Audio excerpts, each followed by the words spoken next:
अभी मैं शिवसागर प्रखंड के सोनहर पंचायत के सोनहर गांव में हूँ। यहाँ हमारी मुलाकात हो रही है राम परवेश जी, जो लगातार यहाँ से पैक्स अध्यक्ष भी हैं और समाज में एक अच्छी पकड़ है उनकी। समाज के बीच उनका जो है उठना बैठना या समाज का जो भी काम होता है उनके बीच वो हमेशा रहते हैं। उन्हीं से जानना चाहते हैं भगवान बुद्ध के बारे में। भगवान बुद्ध पर ही आज चर्चा होगी और बहुत कुछ जानेंगे। उनकी ज्ञान, वो जो बिहार में आए या बिहार को उन्होंने एडॉप्ट किया, तो उसकी वजह क्या है? देखिए इनाम जी, आप मेरे यहाँ आए, बहुत बहुत धन्यवाद आपको। और आपने जो बात कही बुद्ध के बारे में, वो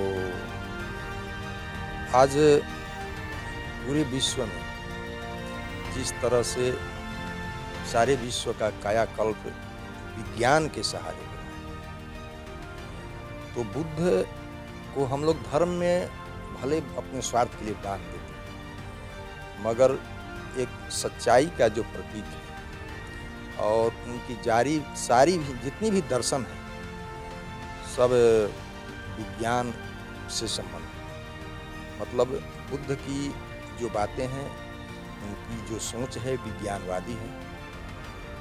और हम सभी मानव समाज अपने अपने धार्मिक आस्थाओं में फंसकर जिस तरह से कुछ रूढ़िवादी परंपरा को अपना लेते हैं, जो मानव के विकास में बाधक होता है, उस सारी व्यवस्थाओं को, सारी परंपराओं को, जो जिसको आज के युग में हम ढोंग या पाखंड कह सकते हैं, उसको बुद्ध ने नकारा था।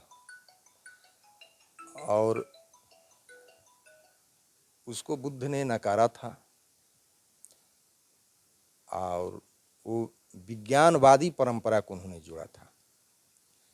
एक चीज़ उनकी बातें बहुत अच्छी लगती है, क्योंकि जितने भी धार्मिक व्यवस्थाएं हमारे विश्व पटल की बात कर रहे हैं, बहुत सारे धार्मिक संस्थाएं हैं। हिंदुज़्म है, इस्लाम है, आपको सिख, ईसाई और पारसी वगैरह, माने बहुत सारे धर्म के लोग इस विश्व में मानने वाले हैं।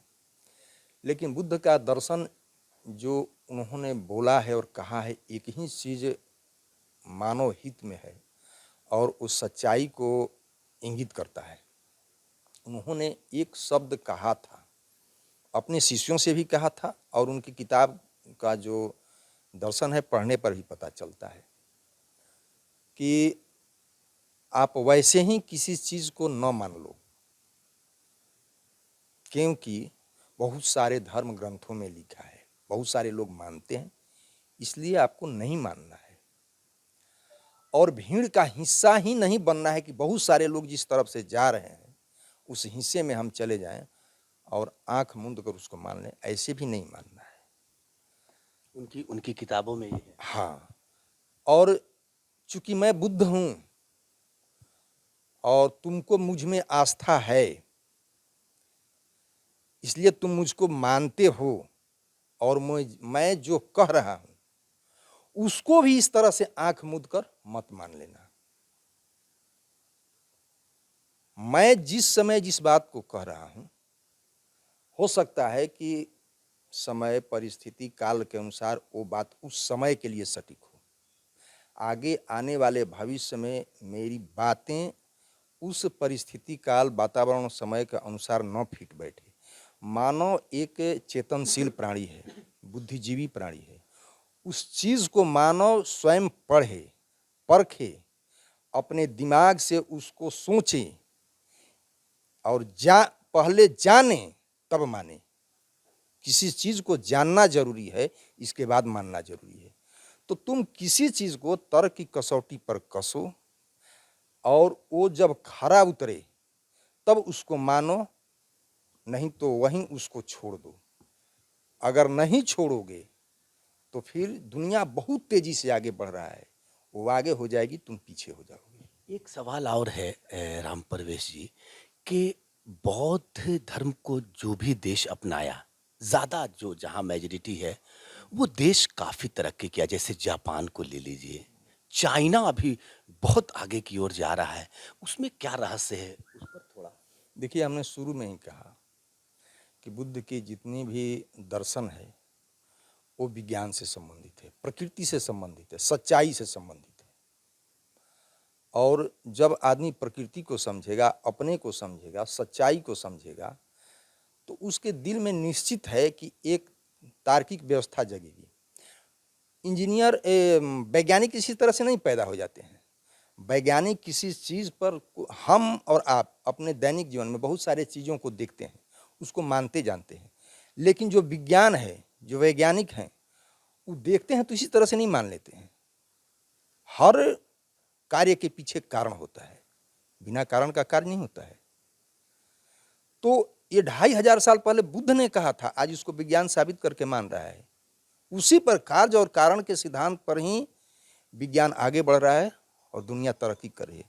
तो बुद्ध इस चीज को बहुत पहले बोल चुके हैं कि हर कार्य के पीछे एक कारण होता है। तो उन्होंने इस बात को परखा और आज के युग में जितने भी विकसित देश हैं, जो बुद्धवादी हैं, जितने विकसित देश हैं जो बुद्ध के सिद्धांतों को मानते हैं, तो उनके इस सिद्धांत पर किसी भी चीज में वो कारण खोजते हैं। ये कार्य हुआ तो इसके पीछे क्या कारण था, और उस पर वो आगे बढ़ते हैं। तो निश्चित है कि कार्य और कारण का भेद हम जानेंगे तो उसमें तर्क करेंगे, खोज करेंगे, मनन करेंगे, तो सफलता तो हमें मिलेगी ही। और जितने विकसित देश हैं वो सारे विज्ञान को पकड़े हुए हैं और उसी टेक्नोलॉजी पर आगे बढ़ रहे हैं। देखिए, शांति के लिए पूजा पाठ तो सब कोई करता है, प्राणायाम और जितना भी साधना, चिंतन, मनन, ये होना चाहिए। पूजा क्या है? एक शांति है। शांति के लिए आदमी करता है, स्थिर होकर किसी के प्रति अपना आंख मूंद कर समर्पण की भावना से मन को, चित्त को शांत करके बैठता है। पूजा की लोग संज्ञा देते हैं, भावना है, लेकिन उसमें समाहित हो जाना और उसी को पकड़कर तो फिर आगे हम नहीं बढ़ सकते हैं। और बुद्ध ने इस चीज़ को पकड़ा और दुनिया को जो संदेश दिया, उनके संदेश को जिन्होंने पकड़ लिया, उस पर चलना शुरू किया, आज बहुत आगे देश पहुंच गया, विकसित देश में चला गया। और हाँ, दुर्भाग्य है अपने देश का कि मैं किसी के धार्मिक भावना पर आरोप नहीं कर रहा हूँ, लेकिन ये हमारे देश का दुर्भाग्य है कि हम सच्चाई को नहीं पकड़ पाते हैं और एक झूठी व्यवस्था में सारी एनर्जी को अपना लगा रहे हैं।